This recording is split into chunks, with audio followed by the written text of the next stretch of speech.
Hi guys, this is Anil Chhikara on this side.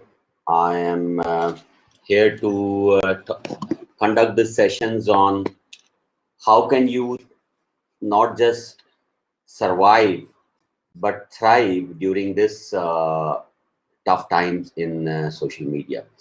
I'll wait for 1 or 2 minutes till we have enough people who are live on, and then we will start. I will start the session. This is my first time using this live studio software, which simultaneously, streams on LinkedIn, Facebook, Twitter, Periscope, and YouTube. So that's what we are doing today. If there's any questions, please comment. Whether you are watching it through Facebook or LinkedIn, please comment, and I'll be able to see your comments, and I will be able to respond to you. What I suggest is that I will walk through this presentation. More than a presentation, this is kind of a guide for me to talk to you about what's going on, and also share my life experiences in terms of, because this is not the first time that we have hit a crisis, though I think in our lifetimes, this is the biggest crisis that we have hit, but this is not the first time that we have hit crisis. And we had a pretty big downturn in 2008. This is when Lehman Brothers and this Wall Street and everything crashed. So I think the only difference I have as compared to a lot of first-time entrepreneurs is that I have been through this shit before. But I talk every day to a lot of first-time entrepreneurs, and the biggest challenge they have is that they have never seen something like this. And a lot of them are kind of struggling to cope with this. And how do we react in such a situation, right?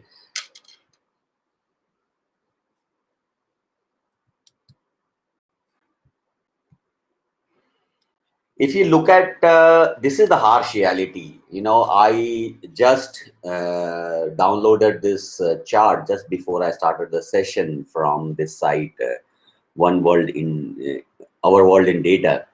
And it's a very sad state that from a stage where we had not even crossed 1 death per million, we are now at 3, which is 3 times what we had.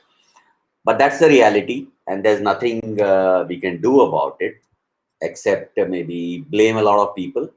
And I think somewhere, rather than blaming somebody else, I think we are to blame for this. But that situation apart, we are here to see, okay, this is the reality and what can we do. So where are we right now? The past, and I'm not going to talk about a generic thing, all over the status and stuff like that. I am talking about specifically from startups perspective. Because if you look at from startup perspective, the past, and when I say past, I'm talking about pre 2020 or pre the first last year, pre February. The startup world was doing amazingly well, and I know that there may be a lot of entrepreneurs here who are not from India and they are from other places, so they may find a bit of disconnect among what I talk, because what I am trying to do is talk more from an India perspective and entrepreneurs in India. But what I'm going to talk about is not limited to India or limited to entrepreneurs in India. And COVID has shown that today India is suffering. Last year we saw similar scenes in Europe, Italy. We saw similar scenes in US. So this can happen anywhere, and we all now understand that we have not seen the last of it. So the past was there. The present is very, very uncertain. Where we are saying that what do we do? How does it look like?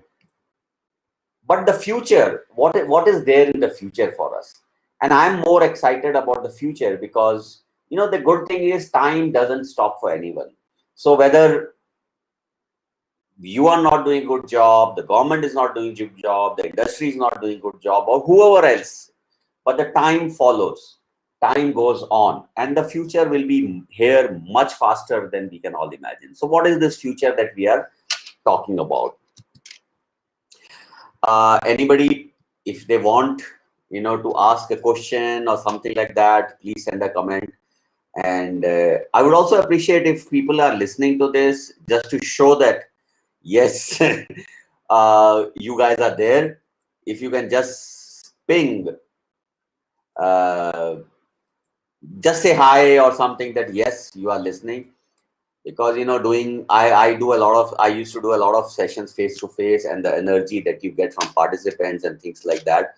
But imagine watching a monitor alone in the room and trying to imagine that there's a huge crowd out there who's listening to you. So I would really appreciate if anybody watching can say, yeah, we are watching, and things like that. So the reality is that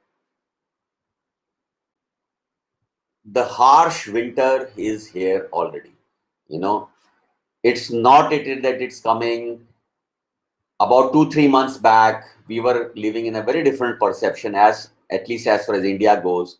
And this has been the kind of trend. Matlab, if you look at 100 years back, when we had the Spanish flu, the first wave killed X number of people. Overall, in Spanish flu, we had 70 million deaths, which is 7 crore deaths all over the world. And thankfully, the world is much lower than that still. But the reality is that more people died in the second wave or third wave when governments, societies, communities, bored and bogged down and hiding in homes because of this. And then it was announced that it is over. So there were large festivities, there were large festivals, whether religious, whether personal, whether entertainment, whether sports. And then the second wave of Spanish flu came in and really made it worse. And I know it sounds sad to say that we humans do not learn from our past.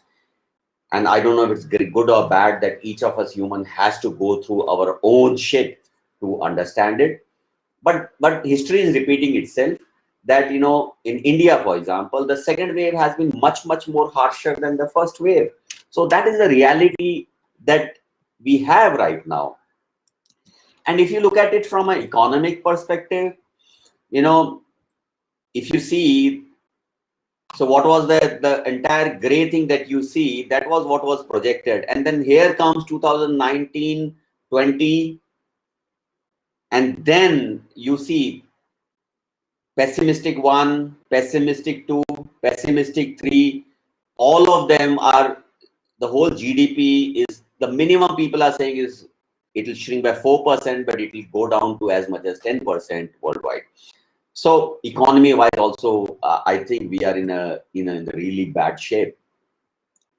But one thing we need to understand, right? When these kind of things happen, when these kind of calamities or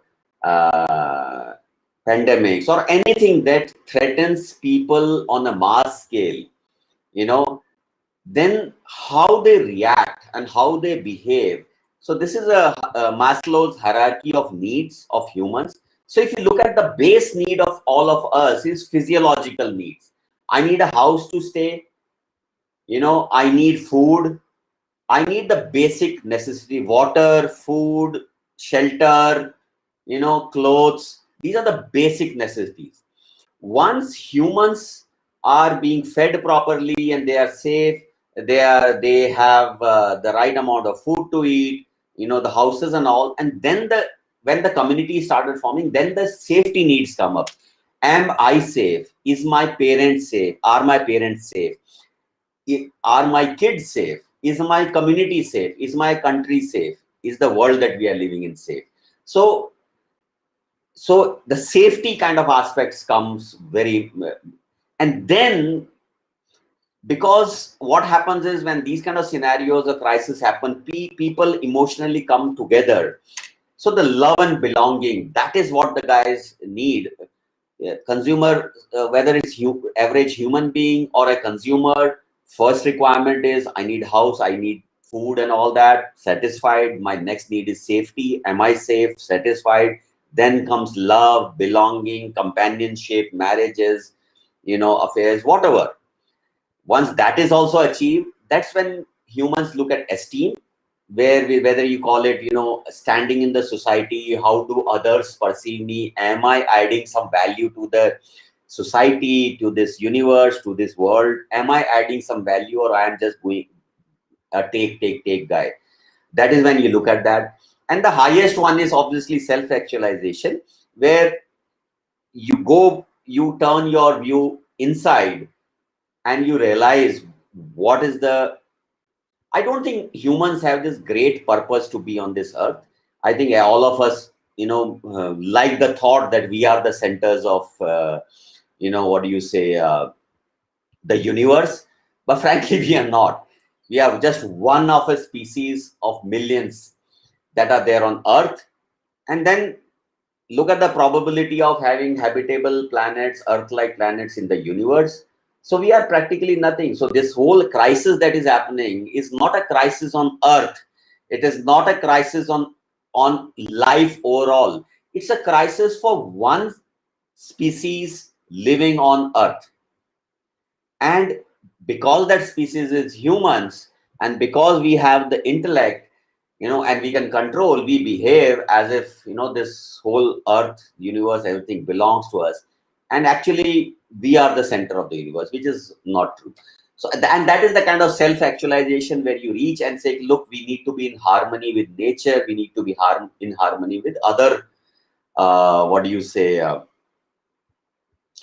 beings and stuff like that on this planet.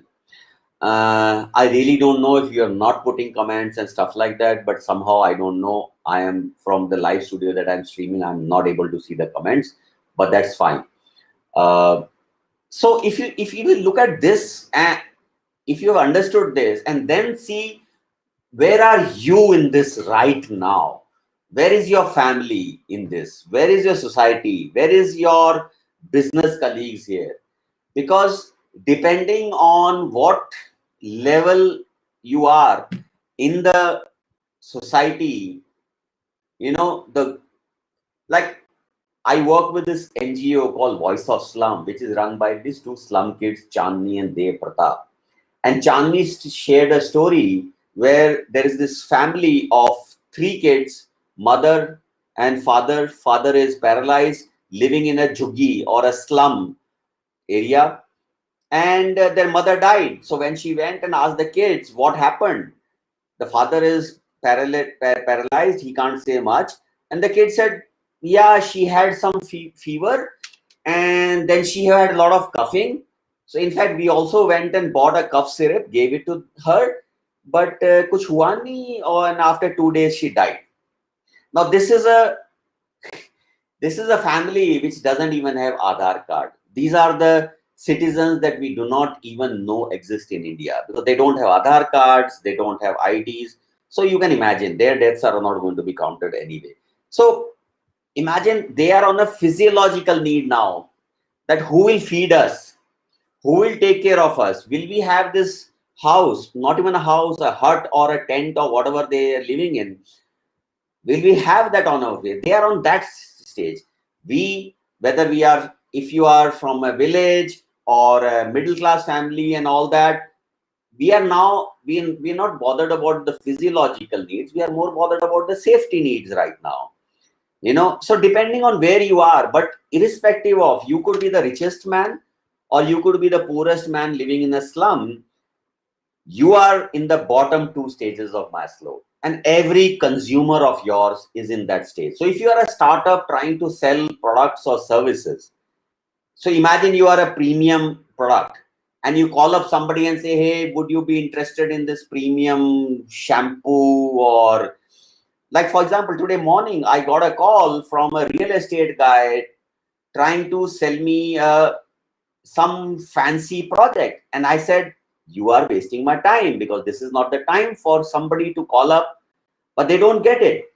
And I know I will never buy it from that, because the CEO there, the head of sales there, the marketing guy there is an idiot. He doesn't understand what is the environment out there, you know, and they are calling up still as business as usual. It is not business as usual. When we all humans are at the bottom of this pyramid, it is not business as usual. It is about safety and physiological needs right now. So we need to be clear about that. And if you look at consumers, who are consumers? Consumers are normal human beings like you and me. It could be B2B or it could be B2C. It doesn't really matter, right?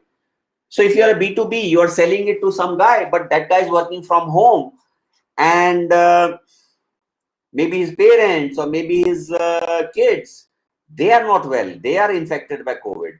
Like, to give you a very practical, my own challenge. I have set up this new venture called Bluebolt Electric, which is a last mile B2B logistics using electric vehicles.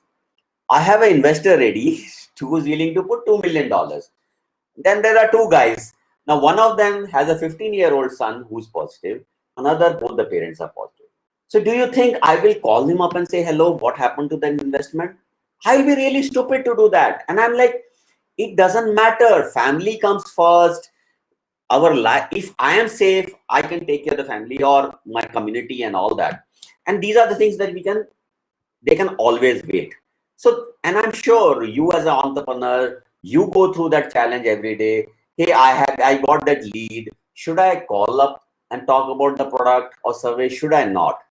And my suggestion to everybody is, at least for a week, at least till the whole of India is in anguish. When I first saw those now infamous pictures and videos of pyres burning, I literally cried. I couldn't stop myself. And this is the India, this is our India. And I understand that we are all entrepreneurs out there.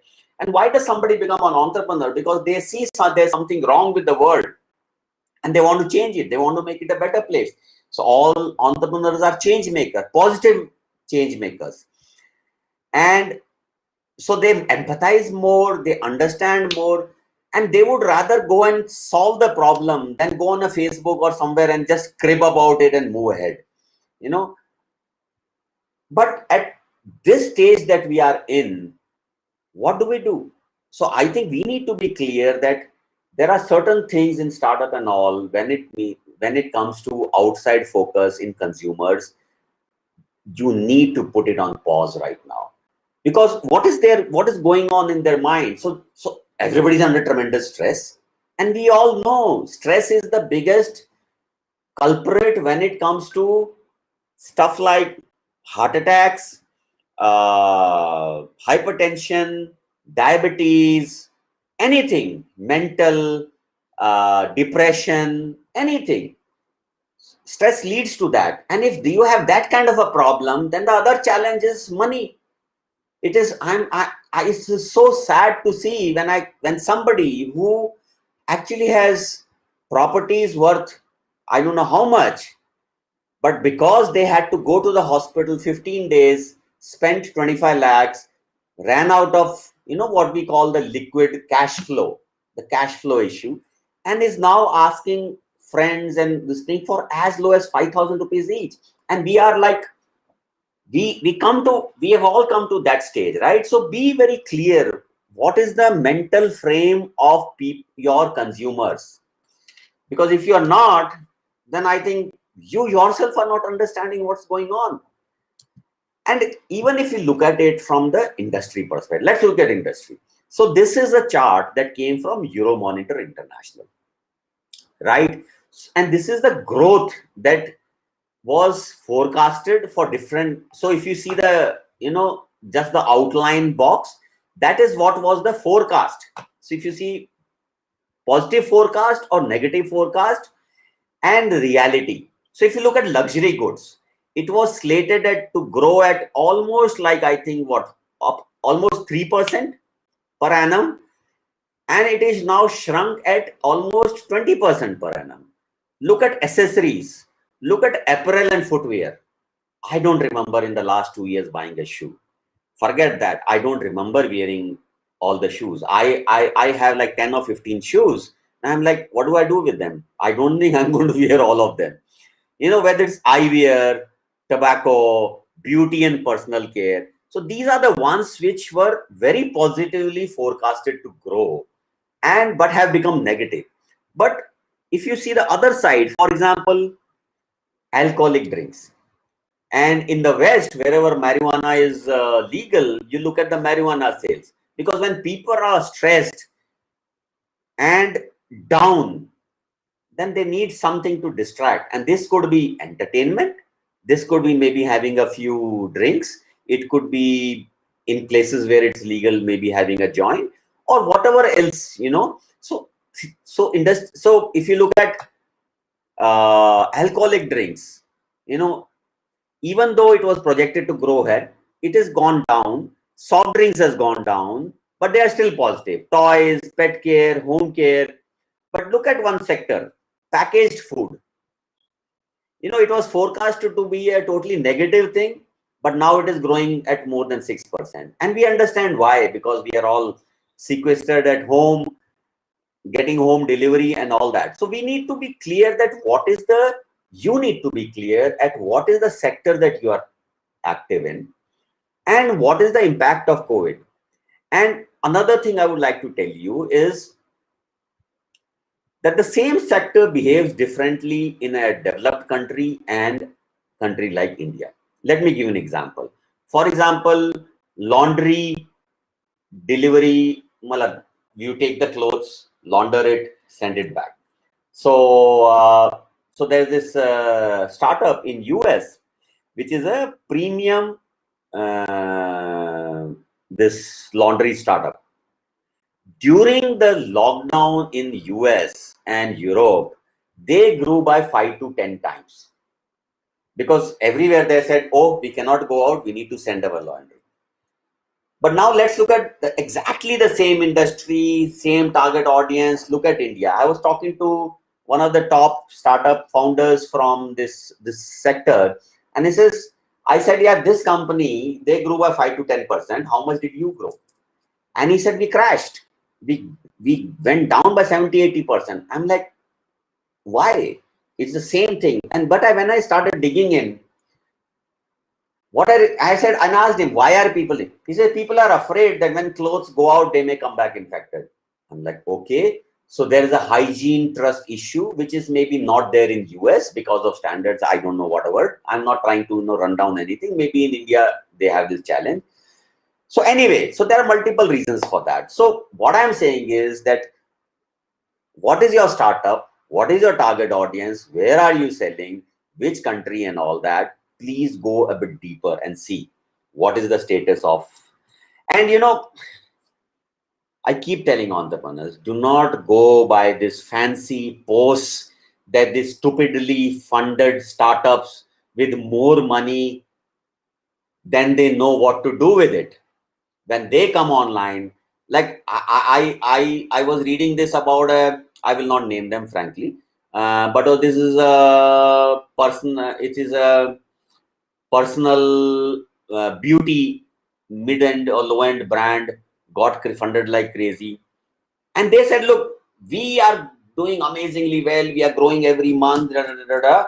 But the reality is people are not bothered about makeup right now. When you are putting a mask and you're worried about whether you get positive or not, you are not going to be bothering about what is the lipstick, what is the base, did I put the blush, did I put this and all that stuff. So and I was talking to another startup which is in the similar premium skincare range, and they said, oh, look at those guys, they are doing very well. And I talked to him, he's like, yeah. I said, boss, this is the standard bullshit. If you send the message out all that you are not doing well, all it will happen is your investors will start chasing you, making your life miserable, and the word will go out in the market that there's something wrong with this company. And when you want to raise your next round in 6 months at a crazy 10 billion plus valuation, that will not happen. So this is a perception, or I will say just creating a false narrative. But the reality is that it is down. So please do not get, swayed by this fancy claims of this stupidly funded startups on whatever they do. But there are some sectors in India which is kind of, touch wood, frankly, doing amazingly well. And no surprises here. I think the first one is e-learning, online learning. Uh, in fact, I started an e-learning company way back in 2001, 24/7 Learning, raised multiple rounds, exited in 2013. And when this shit happened, I'm like, man, I did this startup. I should have done the startup maybe 2 years back rather than 20 years back. Because everybody and their uncle is booming. Look at the stupid, let me not say stupid, the crazy money that, Beju or Whitehead Jr. and this crazy claims. And like, I wanted to recommend a Khan Academy course to a kid who had asked me. And I went to YouTube and said, Khan Academy. Top mein, they were like, Unacademy. There were at least 10 guys who are like putting aggressive ads and saying like, buy my course. Anyway, so online education is booming. Now, gone are the days when we were selling, we would say, hey, you know what? The customer will say no, but like we had set up the virtual campus for Aditya Birla Group, for Tata Motors, for, Wipro, Infosys, Patni, L&T, about 100, 150 customers. At that time, everybody said, nahi yaar, the impact that you have in a classroom sitting in front cannot be replicated online and all that. And now everything is happening online. So that's doing great. Then you have obviously e-commerce. E-commerce has boomed. In fact, e-commerce has grown by, I was reading somewhere, worldwide by about, I think, 120% over the last 1 year. And this second wave will only reinforce that. All these industries are going to get reinforced and more money will start pouring in. Because, and trust me, I don't think this is the last wave. I think the third wave will come, the fourth wave will come. Personally, I am prepared till 2024. So we are in 2021, 22, 23, 24. Whatever the normal we call, I think 24 will be the place. But I don't think we'll ever go back to that. There's nothing called normal. This is the new normal, man. So that, then health tech, obviously, because if you see Maslow's, if you're all worried about safety, health and all that, and going to a hospital, at least in India, has become like going to a police station, where we used to say, hey, sort out whatever it is among yourself. Going to a police station should be the last resort when everything else fails. But in India, typically, we have been pathetic when it comes to preventive healthcare. I know everybody knows that you need to do annual health checkups, whether it's dental checkup, whether it's cancer checkup for women or kids or everybody, But this thing is 9 out of 10 do not do it even after knowing it. और वो कहते हैं ना India में जब तक डंडा नहीं पड़ता तब तक कोई नहीं करता. Till you are really in a bad spot, you will not do it. And now everybody and their uncle is looking at how can I increase my immunity, how can I monitor my this, that, all that, so gadgets, this, that, everything is booming. Then obviously the one is the big, online, I would call it fintech generally, but say UPI or online payments or anything, money to, in fact, today I read that Google Pay just announced that they will allow Google Pay to be used between, say, US and India. So you want to send money to somebody in US, the way you send it here in Google Pay, you can do that here, or vice versa. And then the other thing is that the entire business, the way we sell, the way we work, the way we do, everything is gone online, right? So there are some shining spots here. So what do we do now? And this is, I love this quote from Suzanne where they say, I'm a no bullshit guy, and this is a no bullshit quote. And this is the times, these are no bullshit times when it has to be given straight, and you better get it straight. So if you want to survive, you have to learn to be ruthless. A lot of entrepreneurs, a lot of founders mistakenly believe that they are in a popularity contest. They need to be the nice guys, open-hearted guys, and saying, okay, even if my startup goes down, I will still not fire people. Even if this happens, I will not do that. Please remember, you are not in a popularity contest. You're not a politician. You don't have somebody else's money to give away as freebies or things like that. This is hard-earned money, either your own money that you have put or you have raised from another. If it's own money, then you have all the right to do whatever. But if it's investor money, unless investors agree, you can't do that. So you have to be ruthless. How do you be that? Very simple. Number one, cut your cost ruthlessly. Like last year, I used to work out of WeWork. I'm based out of Bangalore in Kormangla, and I used to work out of the WeWork here in Kormangla and sometimes on the Residency Road. And in the last year February, the moment I saw signs of that, I stopped it. I said, look, because I remembered the times when I couldn't afford it, and I said, who's going to give up and all that? And I lost a lot of money. So this time I cut down ruthlessly. So whether you have 3 employees and you can manage with 2, please do that. If you can use an intern instead of full-time employee, please do that. Earlier, like I know a lot of startups who have shifted out of major metros to their hometowns or smaller towns to drastically reduce cost. The runway that you have sitting in Delhi or sitting in Bangalore or sitting in Bombay is very high.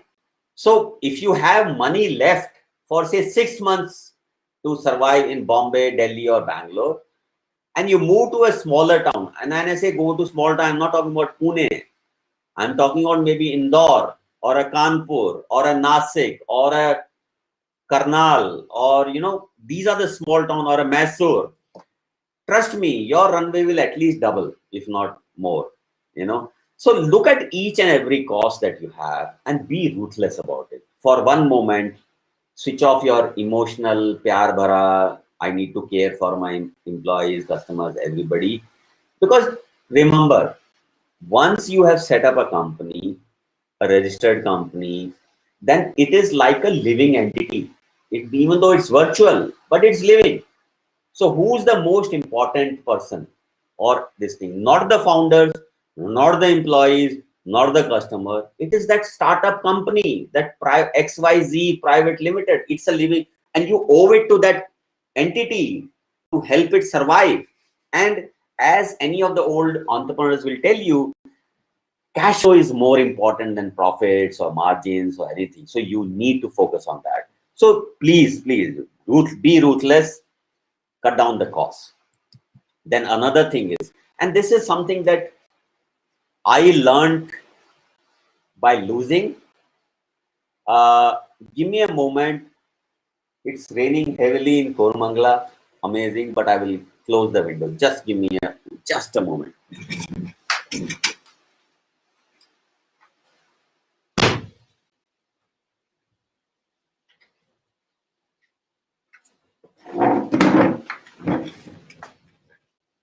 Yeah, much better. So conserve. So see, if you are an entrepreneur and you are like, I came from a typical middle class family. My dad, my grandfather, my grandmother, we belong to a village in Haryana in Sonipat.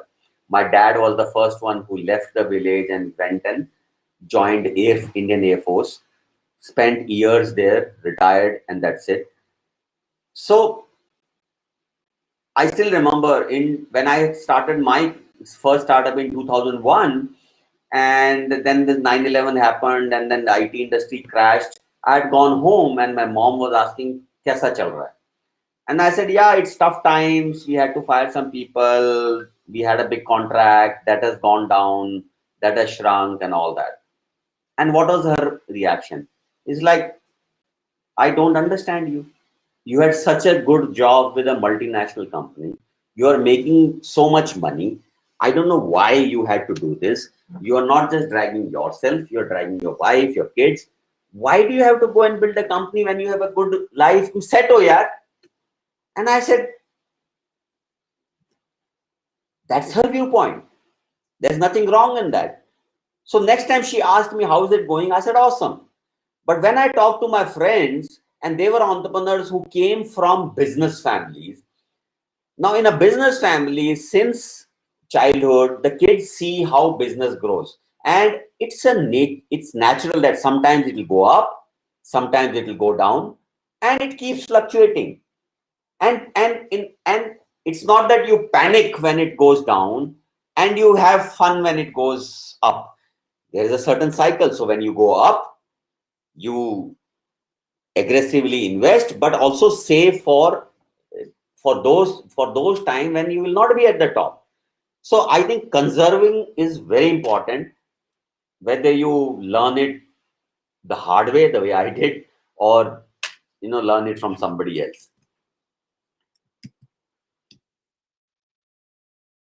And another thing I would like to say, we are all, we see this crazy, like Cred has got this millions of dollars investment. They're spending more than 700 rupees for on 1 rupee, and big valuation, Decathon, Unicorn, and all the drama.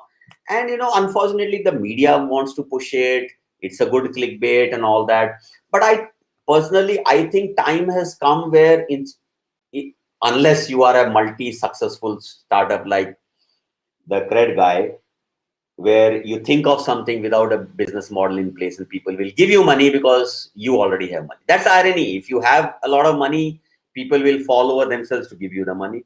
If you don't have money, even the loan calls will stop coming. So what I'm saying is, on a serious note, is that focus on value that you provide, not the valuation. Forget the valuation for some time. Just focus on customers. The way you have to sell is that if a customer spends 100 rupees on your product or service, there are only two outcomes he or she is looking at. One, either you reduce his expenses, make it more efficient. So if he spends 100 rupees and it saves him, say, 500 rupees, then he'll be willing to give you that 100 rupees. You get my point? So, or the other option is that he buys your service and uses that to multiply their own business. So either it makes money or it saves money. And I think these are the only two things that customers and more investors in today's scenario are focusing on. And that is what you need to focus on till you can ride this thing. There will come a time when valuation will come back. And trust me, the startups which survive this downturn successfully, learn from it, and build a strong foundation today, investors will fall all over them to come and invest in them. Not today, 12 months, 24 months, 36 months. So be careful. Do not forget the valuation. Focus on the value. Another thing is focus on the bottom line. Don't focus on top line, that I did that stupid GMV thing and all that. It doesn't matter. If you sold 100 rupees and spent 200 rupees getting that 100 rupees, you are one of this. Either you are a stupid person and you don't know how to manage money, or you are one of these crazy startups like Cred where the investors don't care, and then there's a different Kela going on there, But I know the kind of entrepreneurs listening to it, the kind of first-time entrepreneurs who are out there trying to build serious businesses, they need to focus on that, focus on bottom line.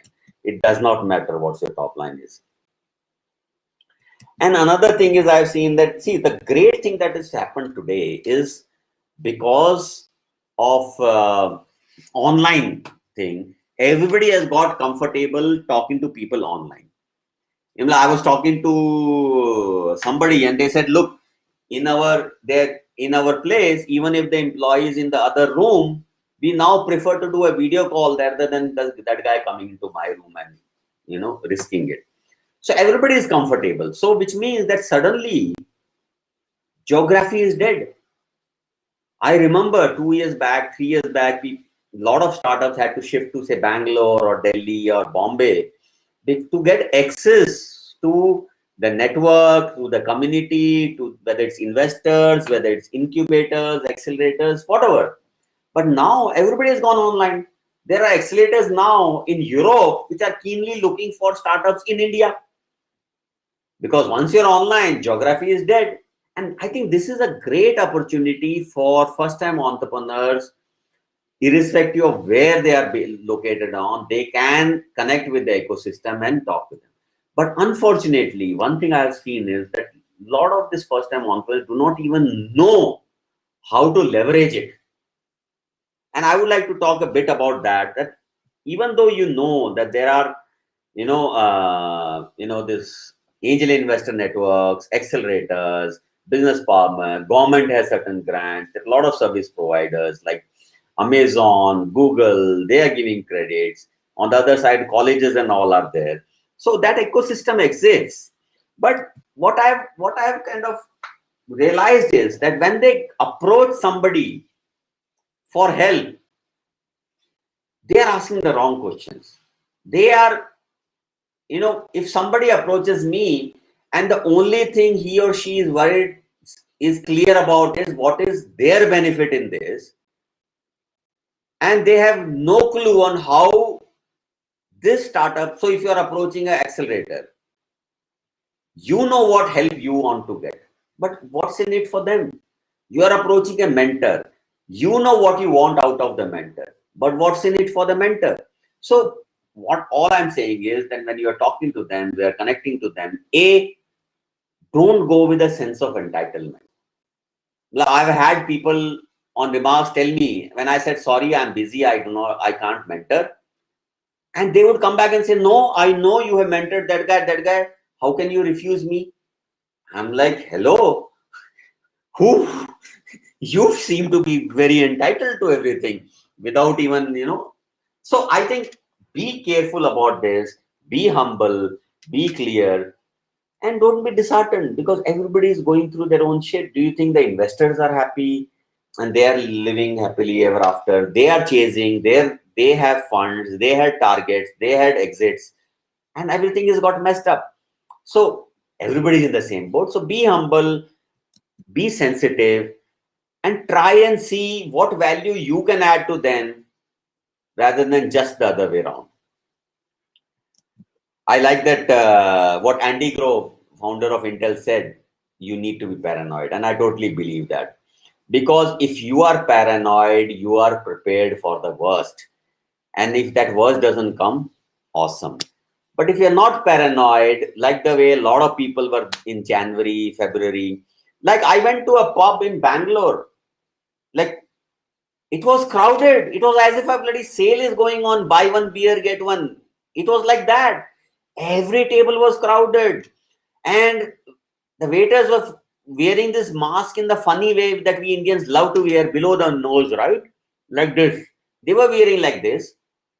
So they didn't get paranoid and see where we are. Unfortunately, I know a family where the guy was said, no, I will not use vaccine because today another thing is everybody has become an expert, vaccine expert, epidemic expert, virologist expert, every expert. We are now becoming Black Plague, COVID, vaccine. We are experts in it. And he said, no, this will not happen. I will not do vaccine.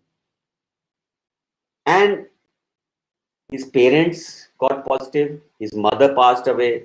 His 22-year-old son, he got positive. The son passed away and he himself is there and they are in deep trouble, both financially as well as mentally. So be paranoid and prepare for the worst. There's no harm in doing that. On the other side, history has shown that every time there's a huge crisis, there are some people who have. So what do? You look at a crisis and you say, oh shit, let me go and hide somewhere. Let me just disappear for, like some of the entrepreneurs I know who are talking about, I'm going to go to Bali and be there for 1 year. I will go to Dubai and be there and all that. That's one option. Another option is that every big crisis is a huge, huge opportunity. Like for example, just recent memory, 2008, 2009, we had what we call the Great Recession, where Lehman Brothers and the banking and Wall Street, everybody got screwed. But if you look at it, look at the big companies that were founded and came out of that. Whether it's Uber, whether it's WhatsApp, Instagram, Pinterest, Slack. Because what happens is when this kind of magnitude of crisis happens, the good thing is it levels the playing field. And in fact, it loads it in favor of smaller companies than bigger companies. Because trust me, a big company with thousands of employees is in much more deeper shit than you as an entrepreneur with a startup, maybe with 2 or 3 or 4 employees. Trust me on that. And their whole focus is different. And as they say, elephants can't dance. It is very difficult for them to pivot or change and all that, or come up with something new. Whereas the smaller companies do that. So there is adequate proof that whenever this down thing comes, and if you look at that as an opportunity, you have a great future.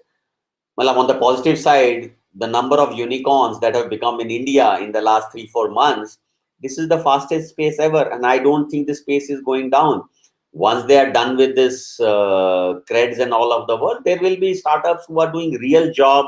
There are a lot of good fintech startups. Like look at delivery, what amazing job they are doing. Look at Swiggy, hats off. I would rather have Swiggy go IPO than Zomato, which is anyway, they're in deep shit, so that's a different thing. So it is a great opportunity for all of us.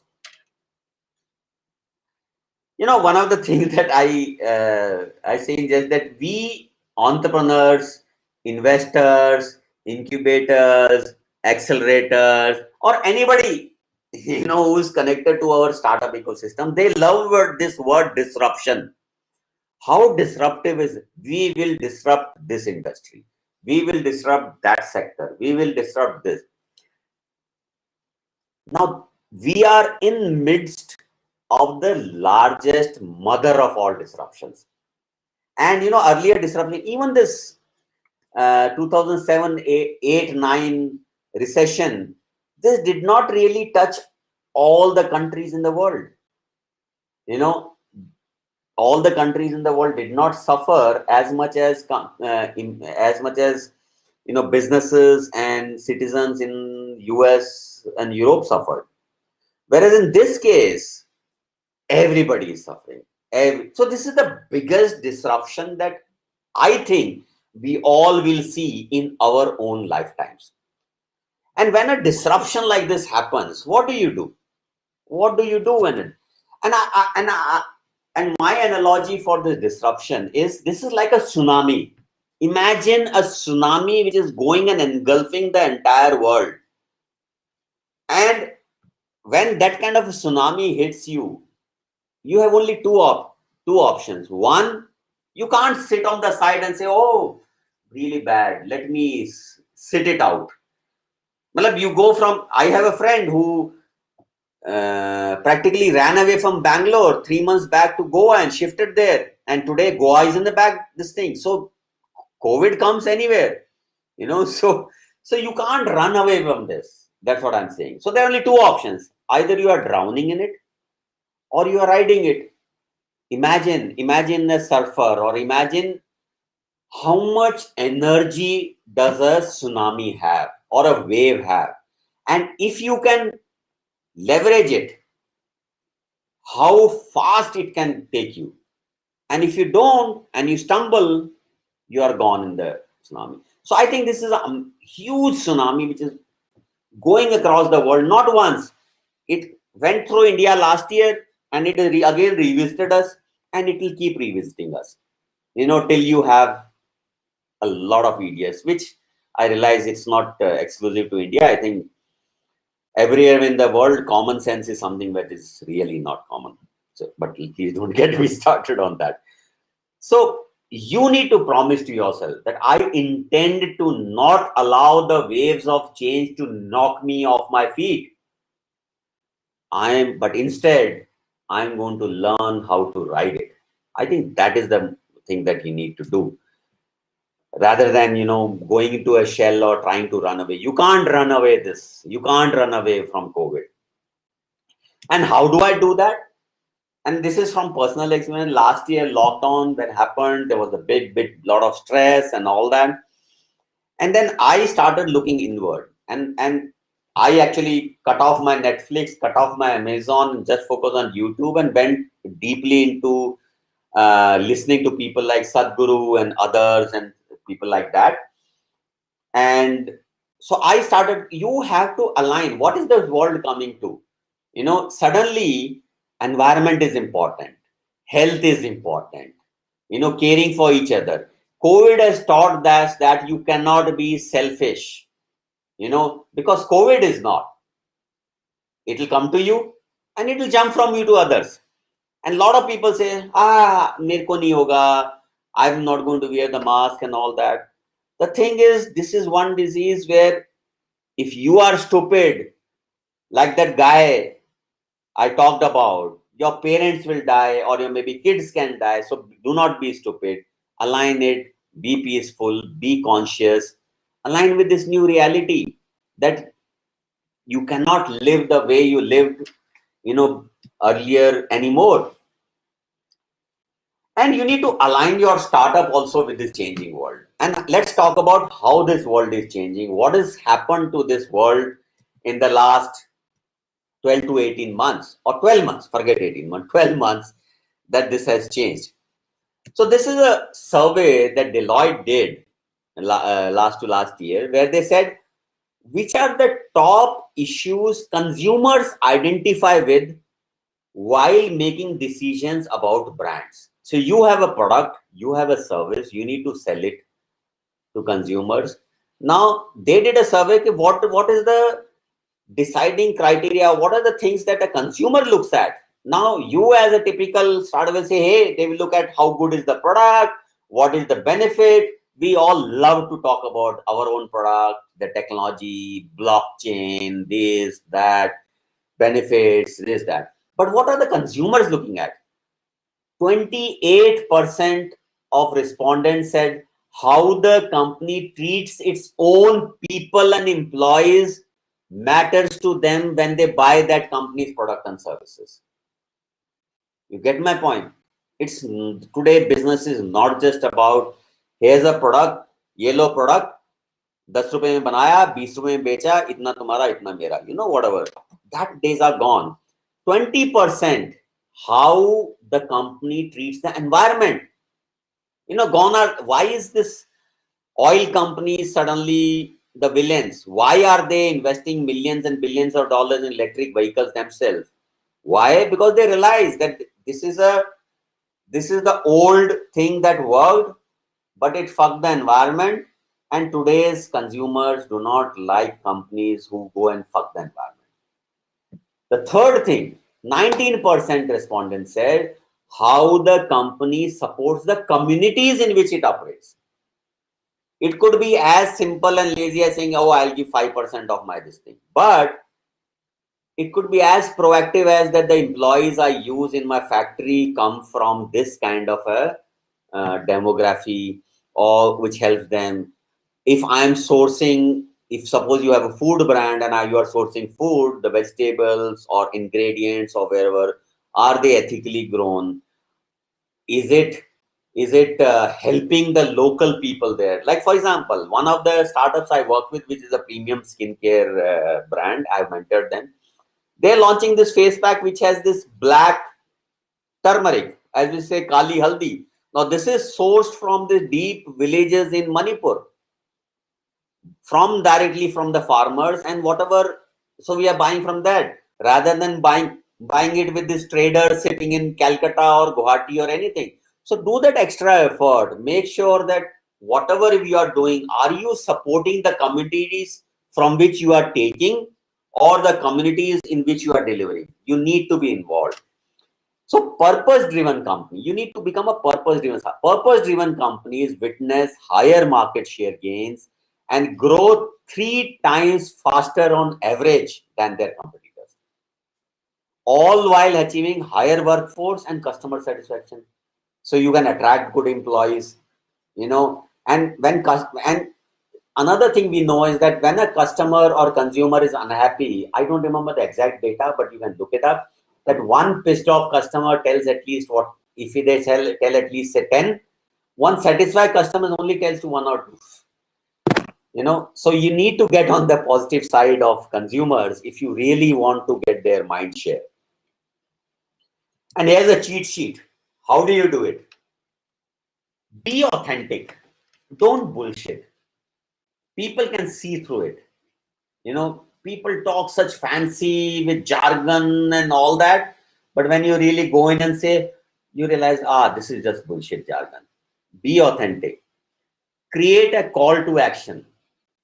So you see a lot of companies who get involved with some particular causes and say, look, this is my call for action. This is what I want to do. Lead with empathy. And I'm saying this is much, you should always do that, but much, more important today when all or major of your consumers, if you look at the Maslow's hierarchy, they are in the bottom. They're worried about safety and this thing and losing their near and dear ones. So you need to lead with empathy. I know bosses, have a friend in Delhi and a fellow entrepreneur who was working in the company, and he is positive now. And I talked to him about 2, 3, 4 weeks back, and I said, what? He says, my boss, my company's boss is saying, ye vaccine ka to drama, ye COVID shovid kuch nahi hota. And we all know, we are expecting that all of us will become positive. And it happened in the entire office.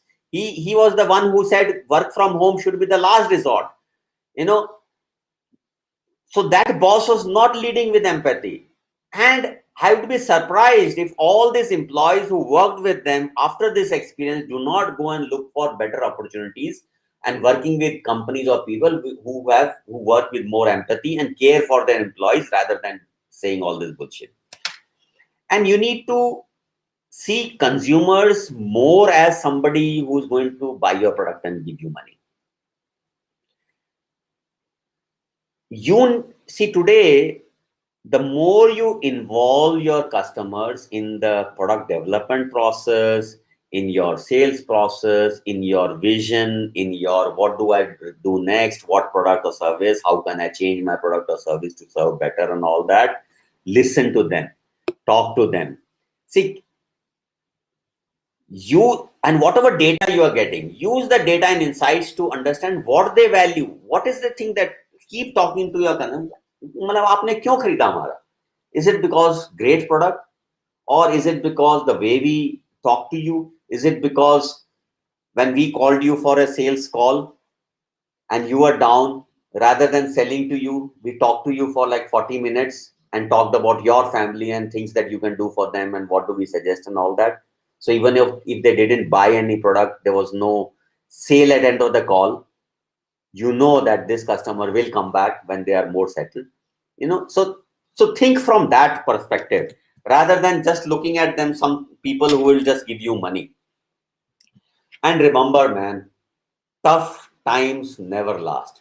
So the good thing about this, all the planets going around the sun and our moon going around the earth, the thing is, they don't even know about COVID. They are just going around at the same pace. Earth doesn't care. Earth is booming. All the animals are booming. The environment is booming.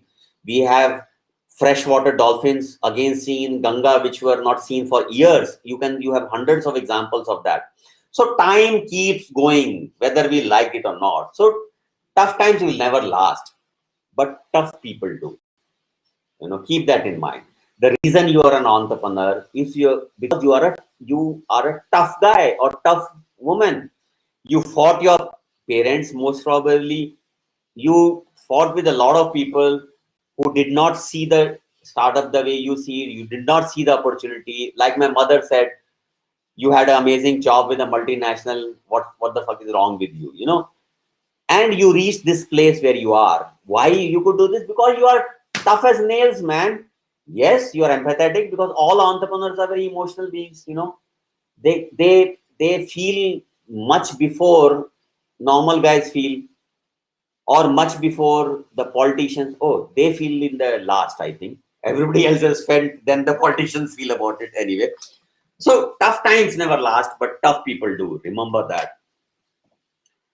And I would in the end, I would say go and look up this phenomena called the roaring 20s. What was that? The last time we had this crazy kind of a thing was Spanish flu in 1920. And once the flu settled down, 70 million people dead and all that, when the dust settled down, when people are down at that stage, that gave birth to a lot of innovation. So for example, Paris became the center of art and culture and artists and stuff like that. Advertising boomed, science boomed, technology boomed, industrialization came in after that. It's a different matter that we humans, we use that industrialization to go and have to again go and fight 2 world wars. But that momentum that roaring 20s created has carried us till now, you know. And I am seeing, and we can see the early this thing, that geography is dead. You are a startup based anywhere, your customers can be based, like I was talking to an entrepreneur and I said, why are you focusing on India? He says, no, that is our primary market. I'm like, okay, have you done a research and saying this country is my primary? They're like, no. I said, the fact that you were born in India, how does that decide which market you need to address? Yes, earlier you could do that because physically you cannot go. But I know startups who are running out of Bangalore and whose target market is only US or Europe or Singapore or elsewhere. And so suddenly you are free. Hey, I am running this SaaS startup. I am doing this training. I am doing this whatever. And if it can be used by consumers in Europe or US, and they can pay me say $20 per user per month, why should I go and sell it in India for 199 rupees? I am not saying, and please do not see, business is one thing. You do great for them. Business is one thing. As I said, you owe it to your startup to take it to the best place, the best distributors, the best geographies, the best margins, the best da da da da. So relook at all things. And I think in the next 10 years, we are going to see more unicorns in India than we could have imagined. I think we are, and I will not go too much into that. So this is I've given you reference of Bloomberg and this thing. Just go and do a Google roaring 20s and you will see what I was talking about. So the future depends on what we do now. We can't just freeze like deers on the road when they see a car coming with headlights on. And I see a lot of guys like that. Hello, move out of the way. You will get hit. So the future depends on not what will happen in the future, what you do now, how you balance now. And this is amazing quote from Mahatma Gandhi. And I 100% believe that you need to be prepared. You can't just say, oh, dekhi jayegi kya hoga, you know. So I'm any questions that anybody have, but unfortunately, I'm sure I'm streaming from this restream.io, which is a live studio thing, and I'm streaming simultaneously on LinkedIn, Facebook, Twitter, and YouTube. And I thought that when people put messages there, they would come up here, but apparently they have not. Please leave those questions in the post, and I will try and see if I can respond to them in that post. Thanks a lot for listening this. I used to mentor a lot, but I have stopped mentoring that since last year because I have now become an entrepreneur again. I thought this disruption or this tsunami is too big to be sitting on the side and telling others what to do. So after a gap of after 2013, gap of like what 7 years or so, I have become an entrepreneur again, launched my own electric vehicles, B2B last mile logistics thing. So I do not have time for individual mentoring. And that's why I thought maybe this generic session like this, which I will try and do more often because LinkedIn was kind enough to approve my live streaming on LinkedIn. So I will keep doing this smaller things. So if there's something other session that you think could be really important, please leave it in the comments. So I leave you guys with that. Be brave, be strong, be empathetic. Take care. Bye-bye.